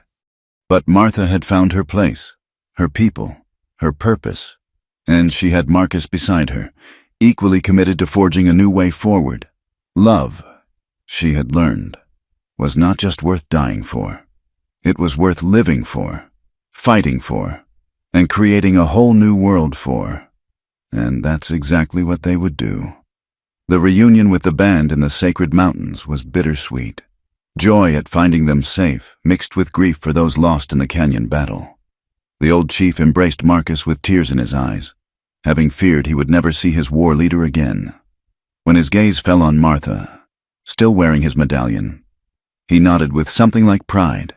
For 2 weeks, they remained hidden in the high peaks, tending wounds and mourning the dead. Martha helped the medicine women treat the injured, her hands now skilled in Apache healing ways. The band was smaller now, diminished by death and separation, but their spirit remained unbroken. During this time, Marcus was often called to council. The leaders debated endlessly about their future. Some wanted to seek refuge with other Apache bands further south. Others spoke of trying to negotiate with the army for a fair reservation. A few hot-headed young warriors talked of endless war until the last Apache fell. One night, Marcus returned from such a meeting with a heavy heart. "They have decided," he told Martha as they sat by their small fire. "The band will go south to Mexico, join Geronimo's people maybe, continue fighting." Martha's chest tightened. "And you? What did you decide?" Marcus stared into the flames for a long moment. "I told them I cannot. My war is over. I have found what I was fighting for." He looked at her then, his dark eyes full of emotion. "But leaving my people, it tears at my soul." "Then we go with them," Martha said immediately. "To Mexico. I'll learn Spanish along with Apache. We'll—" "No!" Marcus's voice was firm. "That is no life for you. Always running, always fighting. And our children. If spirits bless us with them, what world would that be? Our children." The words made Martha's heart skip. They had been careful, but in the desperate passion before the canyon battle. "Marcus," she said softly, I believe I'm with child." He went completely still, his eyes widening. Then, moving as if she were made of precious crystal, he pulled her against him. "You are certain?" "As certain as I can be. Ayana knew before I did. She says I have the look." Martha laughed shakily. "I've been queasy every morning but thought it was the altitude." Marcus's hand spread protectively over her still flat belly. "A child. Our child. Wonder filled his voice. Then worry crept in. This changes everything. You cannot travel rough country carrying a baby. Cannot live as fugitive. Then we find another way, Martha said firmly. That cabin you spoke of, we make it work. Over the following days, their plans took shape. The abandoned trapper's cabin Marcus knew of lay in neutral territory, claimed by neither Apache nor white settlers. They could live there quietly, hunting and trapping, avoiding both army patrols and Apache war parties. When Marcus informed the chief of their decision, the old man was saddened but understanding. You choose difficult path, he said through Marcus. Not Apache, not white, but something between, like twilight, neither day nor night. Twilight can be beautiful, Martha replied, making the chief smile. The band gifted them what supplies could be spared. Buffalo robes, dried meat, a few tools. Ayanna wept openly when they parted, pressing herbs for pregnancy into Martha's hands. Even Itza, now married to a young warrior, embraced Martha. Take care of him, Itza said quietly. He is best of us, deserves happiness. Samuel Crow was among the few warriors who would continue south. He approached as they prepared to leave. I was wrong, he said stiffly. You have warrior heart. Marcus chooses well. He handed Marcus a hunting knife. For protection of your family. The parting was heart-wrenching. These people had become Martha's family, and now she was leaving them, probably forever. As they rode away, she looked back to see the band disappearing into the morning mist like ghosts of a dying world. They traveled for 3 days through rough country, avoiding established trails. Marcus was tense, watchful, his rifle always ready. They were vulnerable now, 2 people alone, with no band for protection. On the 4th day, they reached the cabin. It sat in a small valley beside a clear stream, mountains rising on 3 sides. The structure was solid despite years of abandonment, built of logs chinked with mud, with a stone chimney and a roof that needed only minor repair. It's perfect, Martha breathed, seeing not its current state but its potential. Marcus dismounted and checked the interior carefully. No one has been here for seasons, maybe years. He emerged with something like hope in his eyes. We can make this work. They spent the next weeks transforming the cabin into a home. Marcus hunted and repaired the roof while Martha cleaned years of debris and made the space livable. They worked from dawn to dusk, falling exhausted into their bedrolls each night. One evening, as Martha prepared a stew from rabbit Marcus had caught, she felt the first flutter of movement in her belly. She gasped, her hand flying to the spot. What is it? Marcus was beside her instantly, concerned. The baby. I felt like butterfly wings inside.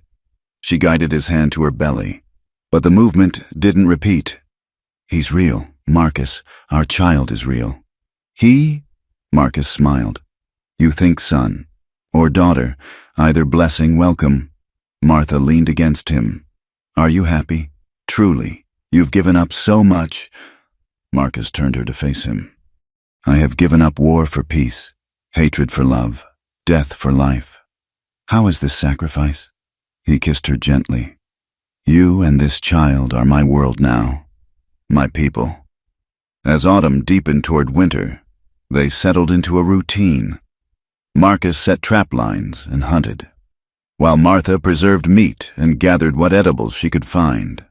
Her pregnancy progressed normally, her belly rounding as the child grew. They had been at the cabin 2 months when their isolation was broken. Martha was outside gathering kindling when she heard horses approaching. Her blood froze. Marcus was checking traps miles away. 3 riders emerged from the tree line. White men, rough-looking, wearing a mix of military surplus and civilian clothes. Deserters or outlaws. Martha guessed. Her rifle was inside, too far to reach. Well, the leader drawled. Dismounting. What have we here? Pretty little thing all alone. My husband will return soon, Martha said steadily, though her heart hammered. Husband? Another man laughed. Don't see no husband. Just a woman who's going to be real friendly to 3 tired travelers. They advanced on her, spreading out to cut off escape routes. Martha backed toward the cabin, calculating distances. Then one noticed her rounded belly. "She's breeding," he said with disgust. "Still, better than nothing out here." The leader grabbed for her arm. Martha twisted away but stumbled, her changed center of balance betraying her. She hit the ground hard, instinctively curling to protect her belly. A shot rang out. The leader spun and fell, clutching his shoulder. Marcus emerged from the forest like an avenging spirit, his rifle already swinging toward the second man. "Touch her and die," he said coldly. The wounded leader struggled to his feet, face twisted with pain and rage. "Apache! She's lying with a goddamn Apache!" The third man went for his gun. Marcus shot him through the heart without hesitation. The second man raised his hands, backing toward his horse. "Take your friend and go," Marcus ordered. "Come back and I kill you both. Filthy savage." The leader spat, but he allowed his companion to help him mount. "Ought to string you up. Her too, the Injun-loving whore." Marcus's rifle never wavered. "Go, now." They rode away. The leader slumped in his saddle. Marcus waited until they were out of sight before running to Martha, who still lay curled on the ground. "Are you hurt? The baby?" I think I'm okay." But as Marcus helped her sit up, pain lanced through her abdomen. Oh no." He carried her inside, his face tight with fear. Martha tried to stay calm, but the cramps were intensifying. She was bleeding, she realized with growing panic. "The herbs," she gasped. "Ayana's herbs, in the blue pouch." Marcus found them, his hands shaking as he prepared the tea exactly as Martha instructed. She drank it all, praying to any spirits that might listen. The cramping eased slightly, but didn't stop.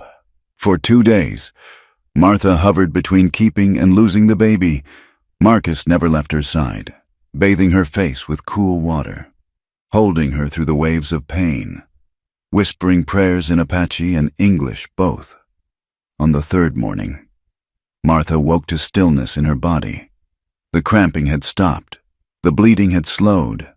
Cautiously, she placed a hand on her belly and felt an answering flutter. "Still there," she whispered, tears streaming down her face. "Our baby is still there." Marcus wept then, all his warrior's stoicism crumbling. He held her gently, as if she might break, murmuring thanks to every deity he knew. But their relief was short-lived. That afternoon, watching from the window, they saw smoke rising in the distance, then more smoke from another direction. "They're coming back," Martha said dully. "With help." Marcus's face was grim. "We cannot fight many men. You cannot travel hard in your condition."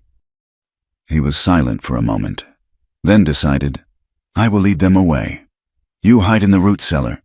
When safe, go to Fort Buchanan. They will—" "No." Martha's voice was steel. "We stay together or go together.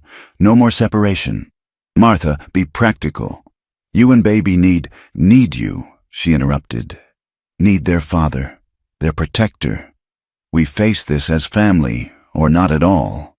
Marcus stared at her, this woman who continued to amaze him with her courage. "Finally," he nodded. "Then we prepare together." They worked through the night, preparing what defenses they could. Martha loaded every weapon while Marcus positioned ammunition strategically. They filled containers with water, gathered medical supplies, prepared for siege. Dawn came with no attack. Noon passed quietly. By evening, they began to hope the threat had passed. Then, as the sun touched the western peaks, they heard it, horses, many horses, approaching from multiple directions. But the riders who emerged weren't the outlaws. They were Apache specifically, a hunting party from their old band, led by Samuel Crow. Marcus went out to meet them, rifle lowered but ready. The conversation was in rapid Apache, but Martha caught enough to understand. The hunting party had encountered the wounded outlaws, learned of their plans to return with more men to clean out that Apache nest. "We came to warn you," Samuel told Marcus. "But the outlaws met. Misfortune. Seems their camp was attacked by unknown warriors. None survived to tell tales."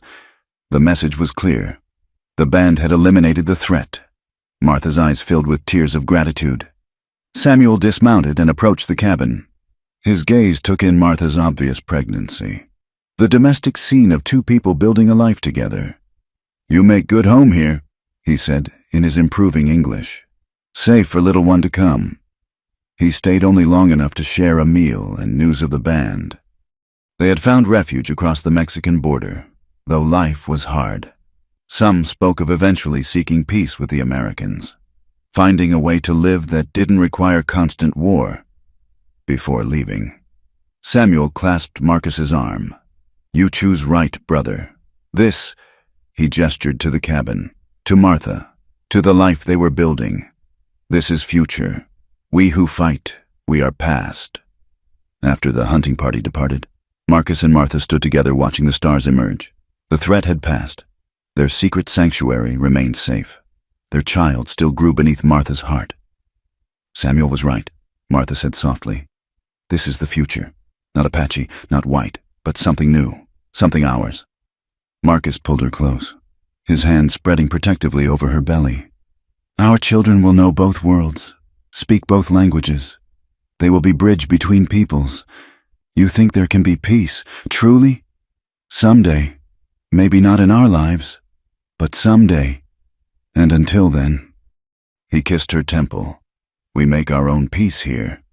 As they went inside their humble cabin, Martha felt a profound sense of rightness. They had chosen the harder path, neither fully accepted by Apache nor white society. They would face challenges, prejudice, danger, but they would face it together, building something new from the fusion of two worlds. Their love had begun in captivity and fear. It had survived battle and separation. Now it would grow in this hidden valley, nurtured by hope and determination. They were no longer captive or captor, Apache or white. They were simply Marcus and Martha, two souls who had found home in each other. The future stretched before them, uncertain but full of possibility. And as the child within her moved again, Martha knew that whatever came, love would see them through. It had brought them together across impossible odds. It would sustain them through whatever trials lay ahead. In choosing each other, they had chosen to write a new story on the canvas of the American frontier, a story of love transcending boundaries, of courage defying convention, of hope growing from the ashes of two worlds in collision, and in a cabin by a clear mountain stream. That story continued with each passing day, each shared sunset, each whispered promise in the darkness. Love had conquered all, and in its victory, something beautiful and new was being born. Winter arrived with a vengeance that year. Snow fell deep in their valley, transforming the landscape into a pristine wilderness that both protected and isolated them.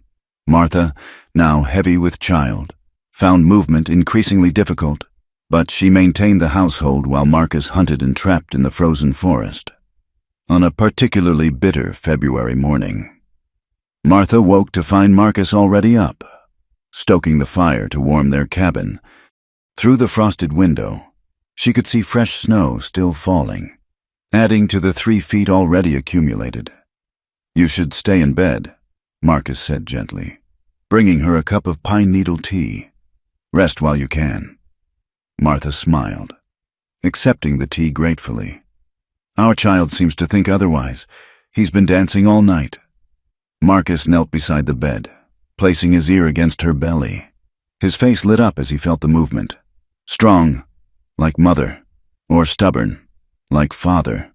Martha teased. They had been completely cut off from the outside world for 2 months now. No travelers could navigate the snow-choked passes, which suited them perfectly. Here, in their hidden valley, they had created their own universe, peaceful, self-sufficient, complete. But as Martha's time drew near, Marcus grew increasingly anxious. He had delivered horses and helped with calves, but a human child, his child, was entirely different. They had no midwife, no doctor, no one to help if something went wrong. "Your mother did this alone," Martha reminded him one evening as he fretted. "Apache women have been birthing babies without doctors for generations." "My mother had the medicine women," Marcus countered. "Had other mothers to help? You have only me, and I know nothing of such things." Martha took his hands, feeling their tremor. "You know enough, and I trust you completely." 3 days later, her pains began. It started as a low backache that Martha initially dismissed, but by afternoon, she recognized the rhythmic tightening for what it was. She didn't tell Marcus immediately, not wanting to worry him through what might be many hours of labor. But when her water broke as she prepared their evening meal, there was no hiding it. Marcus's face went pale, then determined. He helped her to their bed, then set about preparing everything they had discussed. Clean cloths, boiled water, the knife to cut the cord, herbs for afterward. "I should have taken you to a town," he said as he worked. "Found proper help." "And have them arrest you? Take me away. Take our child." Martha shook her head through a contraction. "No, this is right. Here, in our home. Together." The labor was long and difficult, all through the night and into the next day.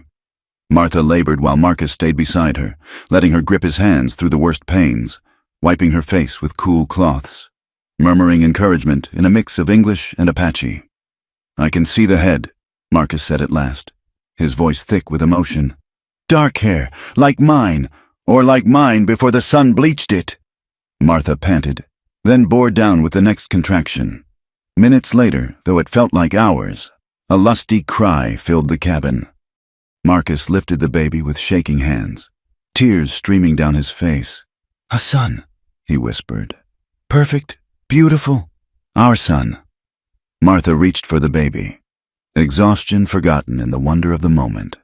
The infant was indeed perfect, with his father's dark hair and complexion, but something around the eyes that was purely Martha. "What shall we name him?" she asked, unable to stop staring at the miracle in her arms. Marcus was quiet for a long moment. "My mother named me Marcus after her father. Perhaps we honor both lines. Thomas Marcus Redhawk, your husband's name, my name, our name." Martha's eyes filled with tears. It was perfect, honoring the past while embracing the future. "Thomas Marcus Redhawk," she repeated. "Tom when he's being sweet. Thomas Marcus when he's in trouble. With our blood mixed in him, he will be in trouble often," Marcus said with a smile. The days that followed were a blur of adjustment. Tom was a hungry baby, nursing frequently, but thriving. Marcus was a devoted father, talking to his son in both languages, promising to teach him everything: how to track a deer, read the stars, write his letters, respect all peoples. When Tom was 2 weeks old, they had their first visitor since the snow began. Martha was nursing the baby when Marcus suddenly tensed, reaching for his rifle. "Someone comes," he said quietly. "One rider, moving slow." They waited, tense, until a familiar voice called out, "Marcus Redhawk, I come in peace, brother." It was Joseph Blackwolf, the Comanche war chief who had inadvertently saved them at the canyon. Marcus went out to greet him, and Martha could hear their conversation through the door, cautious at first, then warming. Joseph entered the cabin with Marcus, his scarred face showing surprise at the domestic scene. "The Apache warrior has become a family man," he observed in accented English. "Joseph brings news," Marcus told Martha, "and an offer." "Over a shared meal," Joseph explained. The various tribes were slowly recognizing that the old ways were dying. Some spoke of treaties, of finding ways to coexist with the whites. Others, like Geronimo, would fight to the end, but a few visionaries were thinking differently. "There is movement," Joseph said carefully, "to create places where our peoples can live, work together. Not reservations, true communities, places where children can learn both ways, where mixed families like yours are welcome." He spoke of a settlement being established in the neutral territory of New Mexico, funded by Eastern sympathizers and progressive thinkers, a place where former soldiers and warriors could work side by side, where Apache could farm alongside white homesteaders, where children of all bloods could attend school together. "It sounds too good to be true," Martha said honestly. Joseph nodded. "Maybe it is, maybe it fails, but maybe it is beginning of something new." He looked at Tom sleeping in his cradle. "For the little ones, we must try." He left them with documents, Papers that would grant them land in this experimental community. Letters of introduction. Maps. "Think on it," he said. "The offer stands." For days. Marcus and Martha discussed the possibility. Their valley was safe but isolated. Tom would grow up with no other children, no formal education, always hiding who he was. But in this new settlement, we could build a real future there, Martha said one evening as Tom nursed. "Open a trading post. You could guide hunters. I could teach school. Tom could grow up proud of both heritages. Or we could find only more heartbreak," Marcus warned. "Such experiments often fail. People's hatred runs deep. But hope won over fear. When the snow melted enough to travel, they packed their few possessions and set out for New Mexico. The journey took 2 weeks with the baby, moving slowly and carefully. The settlement, when they reached it, was both more and less than expected. Adobe buildings were still being constructed. The population was small, maybe 30 families of various backgrounds. But there was an energy, a sense of purpose that was palpable. They were welcomed by the settlement's founder, a former Union officer named Colonel James Morrison, who had lost his own son in the Indian Wars and now sought reconciliation. He showed them to a small but sturdy house on the edge of the community. "It's not much yet," he admitted. "But with work and faith, we'll build something here, something that proves we can move beyond the blood and hatred." The early days were challenging.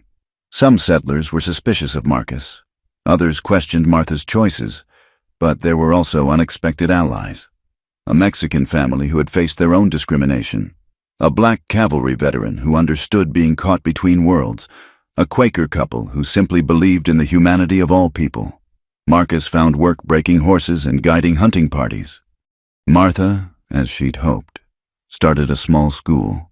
Tom grew surrounded by children of all backgrounds, his mixed heritage just one thread in the settlement's diverse tapestry.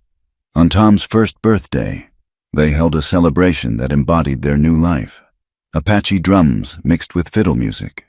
Traditional foods from multiple cultures filled the tables. Tom, taking his first wobbling steps, moved between guests of all colors, welcomed by all. That night, as they put their son to bed in his own small room in their permanent home, Martha and Marcus stood together on their porch, looking out at the settlement lights. "Do you miss it?" Martha asked. "The old life? Your people?" Marcus considered. "I carry my people here," he said, touching his heart. "Their songs, their stories, their strength. But this," he gestured to their home, their neighbors, their new life. "This is tomorrow. This is what I fight for now. Not with weapons, but with hope."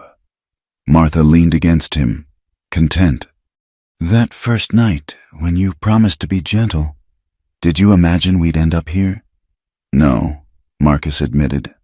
"I imagined many things, that you would escape, that I would die in battle, that we would live always as fugitives. But this," he pulled her close, "this is better than any dream." From inside came the sound of Tom fussing. Martha smiled. "Our son calls, our son," Marcus repeated with wonder, as if still amazed by the reality. "Born of two worlds, citizen of a new one." As Martha went to tend to Tom, she heard Marcus speaking softly in Apache, a prayer of gratitude. She'd learned enough to recognize gratitude for survival, for love, for the chance to build rather than destroy. 5 years passed. The settlement grew and faced challenges but endured. Tom grew strong and bright, speaking 3 languages, equally comfortable with his Apache grandfather's stories when the old chief visited and his mother's teachings of letters and numbers. Martha opened a proper school that served all the settlement's children. Marcus became a respected leader, bridging disputes with wisdom learned from 2 cultures. They had 2 more children, a daughter named Sarah after Marcus's mother, and another son named William. On their porch swing, handmade by Marcus and cushioned by Martha, they would sit in the evenings watching their children play with the neighbor kids, Apache, Mexican, black, white, and various mixtures thereof. The sight that would have caused riots elsewhere was simply normal here. "We did it," Martha said one such evening, her head on Marcus's shoulder. "We created that new world we dreamed of. We helped create it," Marcus corrected. "Many hands, Many hearts built this place, but it started with us, with a choice to see past fear to love. Marcus kissed her graying hair, for they were no longer young, though their love remained strong. Best choice I ever made was taking you that day. Though I meant to capture a prisoner, you captured a heart instead. Martha finished, and lost your own in the bargain. Best trade ever made. Marcus agreed, as the sun set over their small but thriving community, painting the sky in shades of hope. Martha reflected on the journey that had brought them here, from captivity to freedom, from fear to love, from isolation to community. They had proven that love could indeed conquer all, not in some fairy tale way, but through daily choice, constant work, and unwavering faith in each other. The frontier was changing. The old ways were fading. But in their corner of New Mexico, in a settlement built on hope rather than hatred, the future was being written by couples like them, by children like Tom, by communities that chose cooperation over conflict. And in the gentle evening breeze, as their children's laughter mixed with languages and accents from around the world, Martha heard the whisper of a promise fulfilled. They had been gentle with each other. They had let passion burn hotter than fear. And in doing so, they had created something beautiful and lasting, a love that transcended boundaries and a legacy that would outlive them all. The Apache warrior and the captured widow had become so much more, partners, parents, pioneers of a new way of being. Their love story, begun in fear and uncertainty, had become a testament to the power of choice, courage, and compassion. And it was only the beginning. Thank you for joining us on this remarkable journey through the Old West. We hope Martha and Marcus's story has touched your heart as it has ours. Where are you listening to this tale? Please comment below and let us know. We'd love to connect with fellow lovers of frontier romance. Don't forget to subscribe to From Wild West channel for more stories of love, adventure, and the untamed spirit of the American frontier. Share your thoughts about Martha and Marcus's journey in the comments. Did their love story move you? What part touched you most? Until next time, partners, keep riding toward your own horizons.